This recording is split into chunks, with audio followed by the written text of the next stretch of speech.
Hello guys, hope you all are doing well today. Welcome to ID Talk TV. The transfer window closed 1st September 2025, 7 p.m. UK time. But the aftermath of the transfer window is still ongoing and reports still coming out. So in this video, I'll be bringing you some of the latest reports, reactions from the transfer window regarding Chelsea and some other players.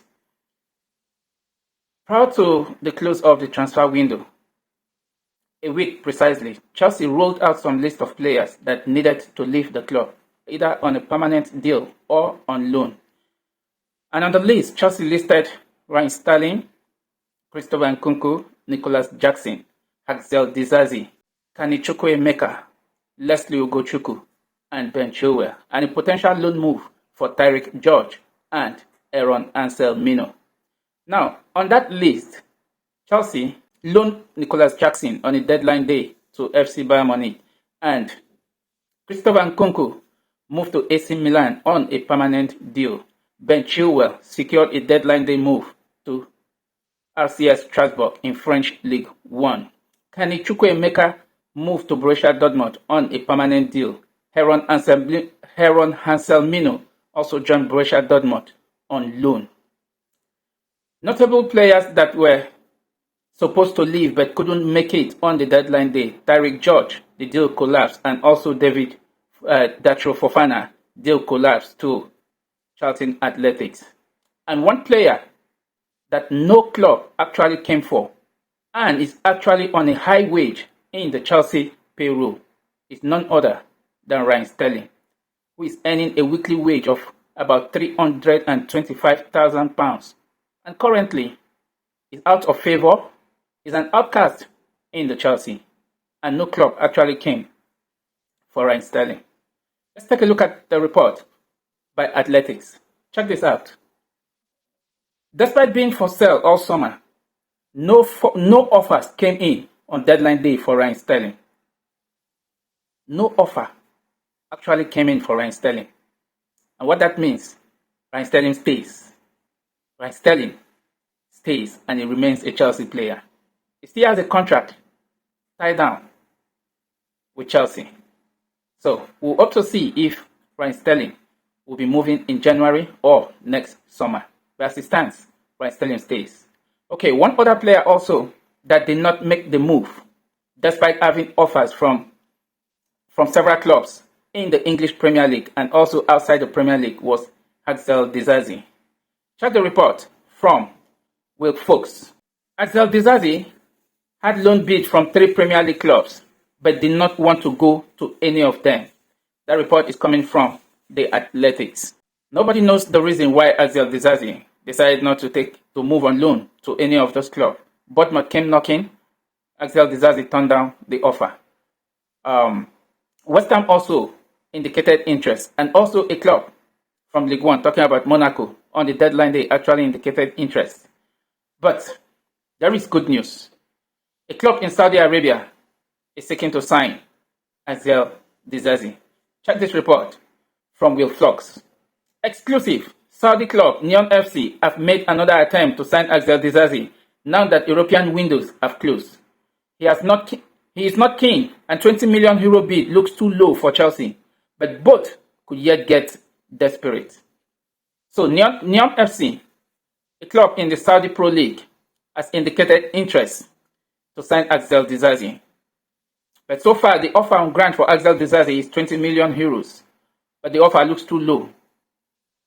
Axel Disasi came to Chelsea 2022-2023 season, if I get that right, and Chelsea bought Axel Disasi for €38.5 million. How did that happen? Axel Disasi have not actually had it very well with Chelsea. And so far this season, he's not part of the squad.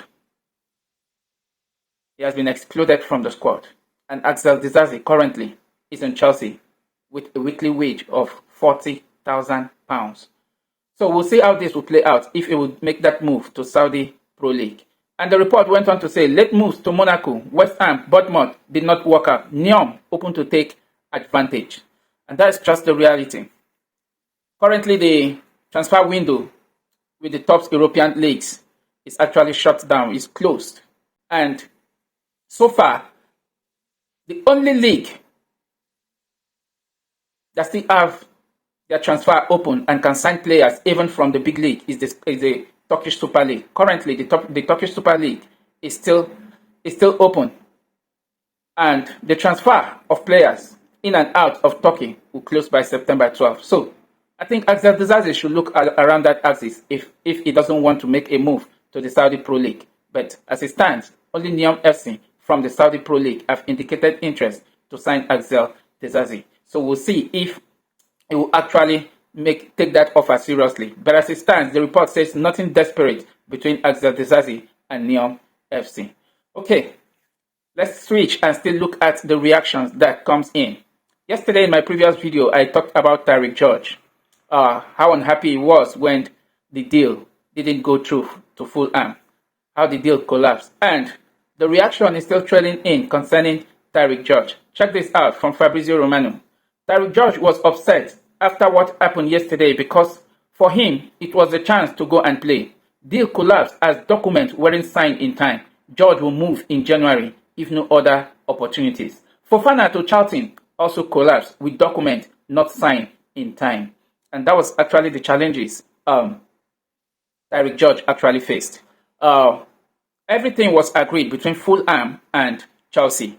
The fee for £22 million was agreed, and also personal time with the player was reached. But the deal could not sign because the time elapses. Let's not forget, the transfer window closed 1st September 2025, 7 p.m. UK time, with a grace period of 2 hours, meaning 9 p.m.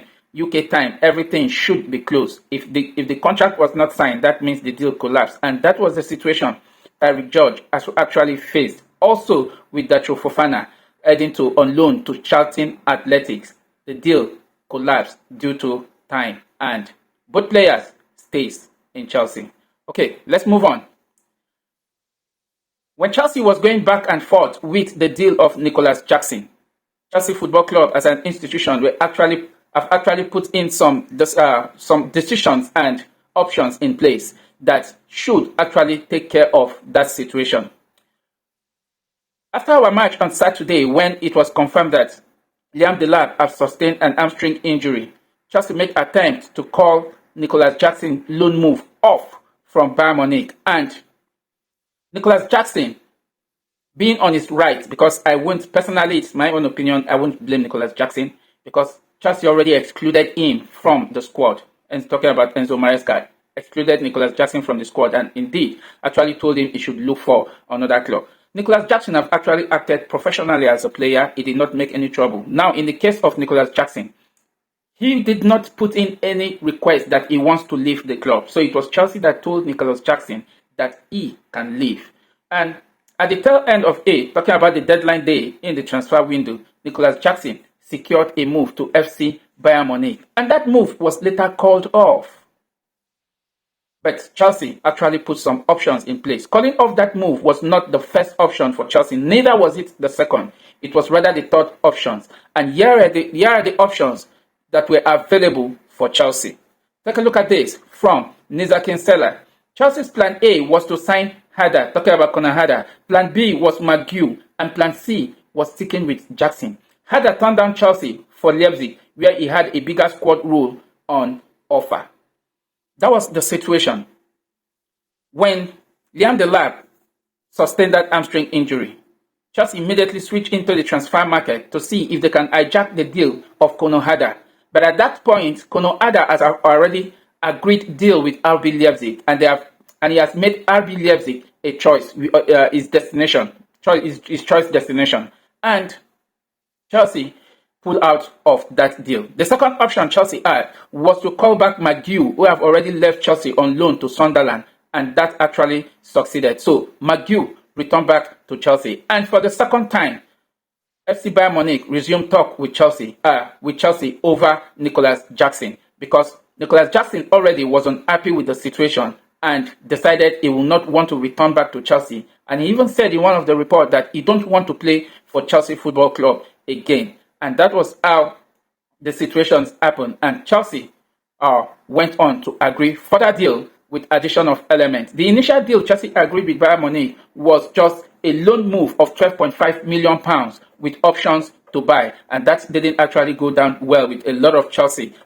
fans, including some of the hierarchy, because it was supposed to be an obligation. Haven't had this kind of situation with Nicholas Jackson. The relationship have gone sour, so Chelsea needed to just let Nicholas Jackson go, and I actually agreed with that stance of so many other people. But currently, the deal Chelsea secured or actually reached with Bayern Munich is a €65 million transfer fee obligation to buy, and also a €15 million loan fee, making it a total package of €80 million for FC Bayern Munich to actually get Nicholas Jackson on a permanent deal. But there is a condition attached to that obligation, and that condition, in my opinion, does not even go down well, because what is the condition? Nicholas Jackson is expected to have a certain number of appearances before Bayern Munich can decide to sign him on a permanent deal. And when I take a look at the Bayern Munich squad that played FC Augsburg over the weekend, it will be very difficult for Nicholas Jackson to actually break into Bayern Munich first team, because from the attacking line of FC Bayern Munich down to the top, we know that up top is Harry Kane.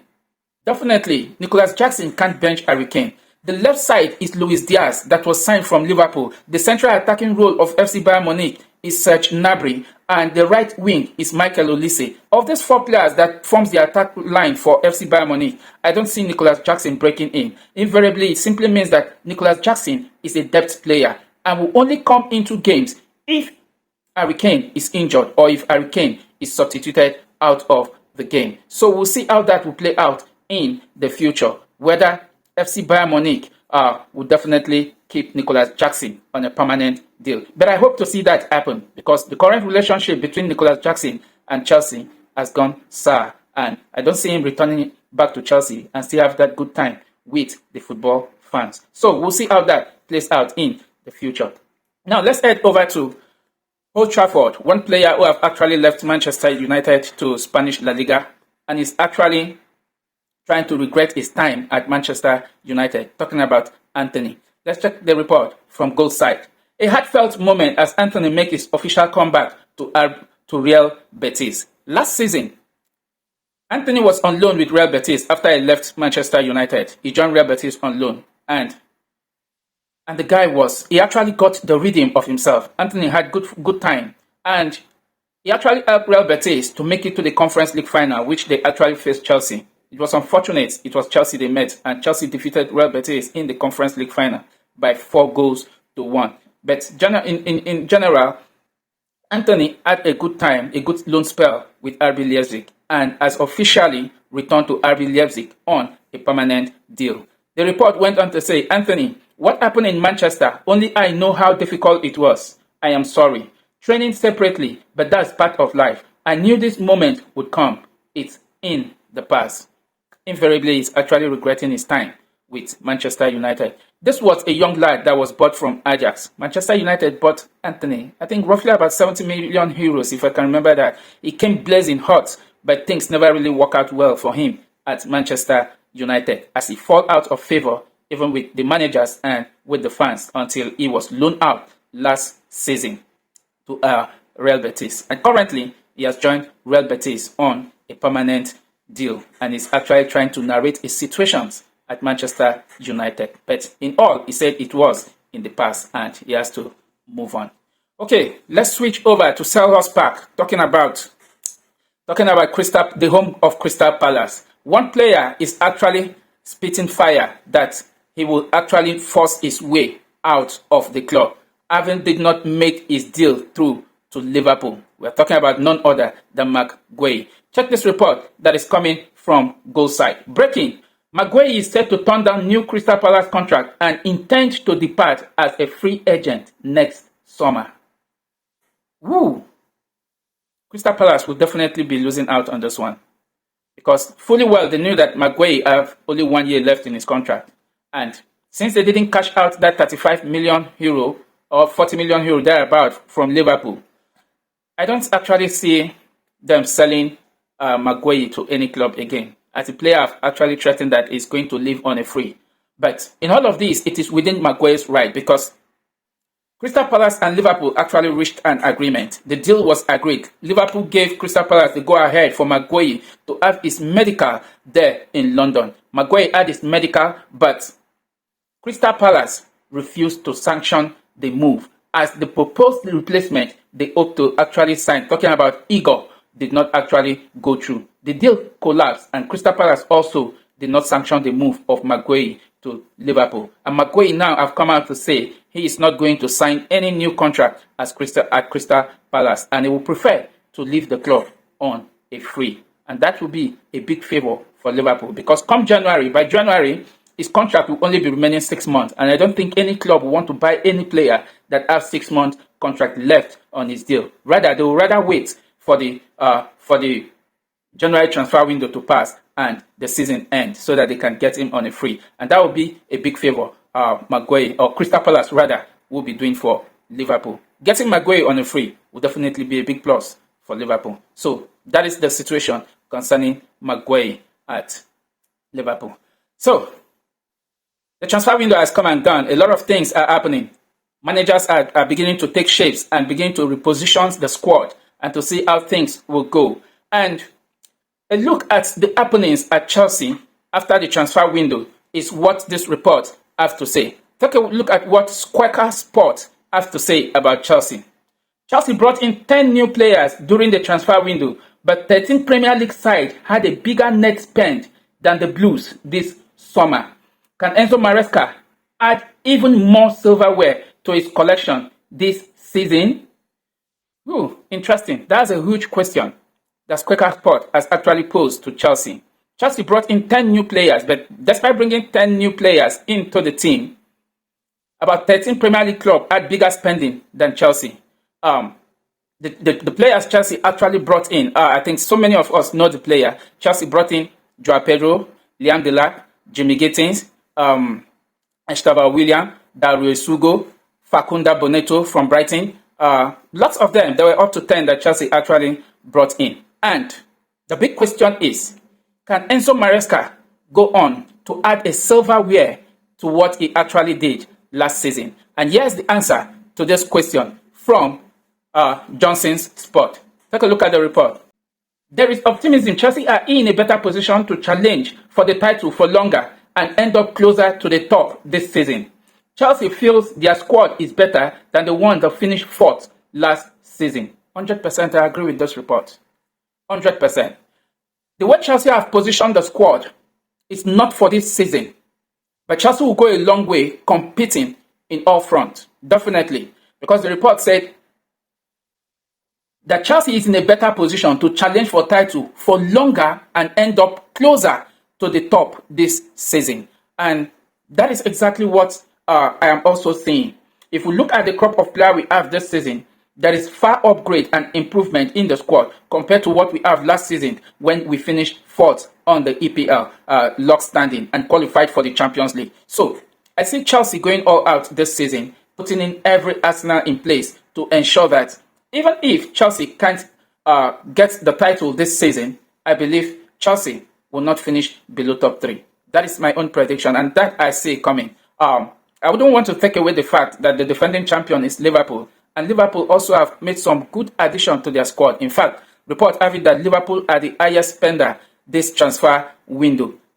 They have spent over 500 million euros in the transfer market, bringing in the likes of Alexander Isak for 150 million euros, Hugo Ekitike for 95 million euros, Florian Wirtz for 125 million euros, and also they signed Milos Kekes from Bournemouth for around 40 million euros, and also Jeremy Frimpong, and lots more. Just a couple of players. Liverpool actually really spent big, and the only players Liverpool lost out from the squad that won the EPL is Luis Diaz, that actually left for Bayern Munich, and also Trent Alexander-Arnold that joined Real Madrid. And of blessed memory, talking about Diogo Jota that passed on a car crash. So Liverpool still stand a better chance, in my opinion, to lift the EPL title. But it's football. Anything can actually happen. But let's see how this will play out. The season just get started. And so far, Liverpool are the only club that is still 100%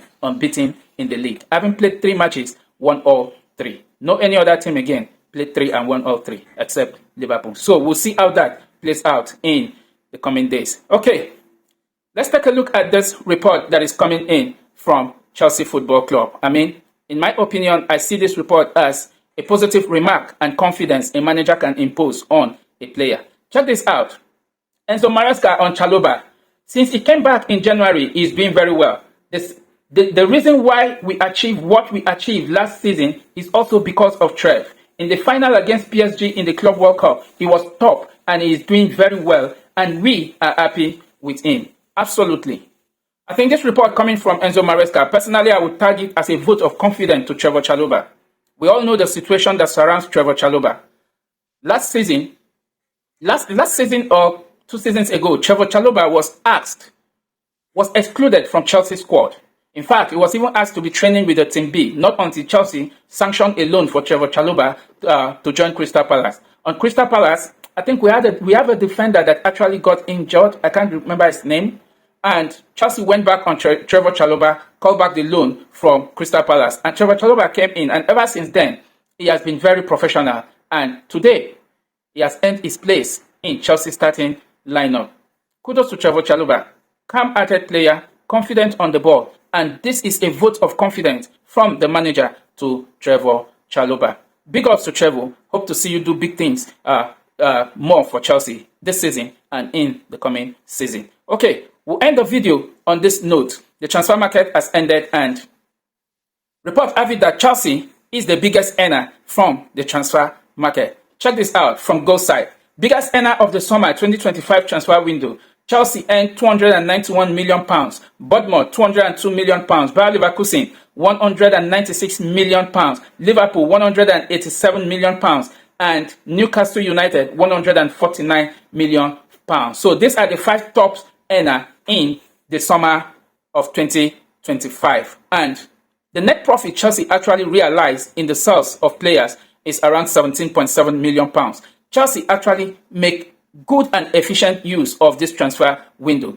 Chelsea brought in players of about £290 million and sells players of over £300 million.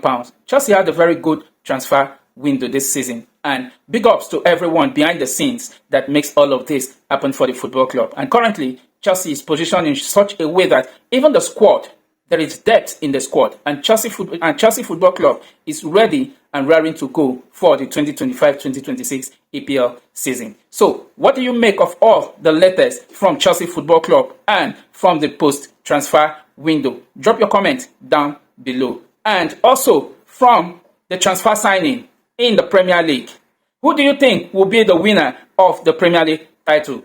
You can drop your comment also in the comment section down below. Thank you very much for watching. Catch you in my next video. And please don't forget to like, share, and subscribe on my channel. Bye.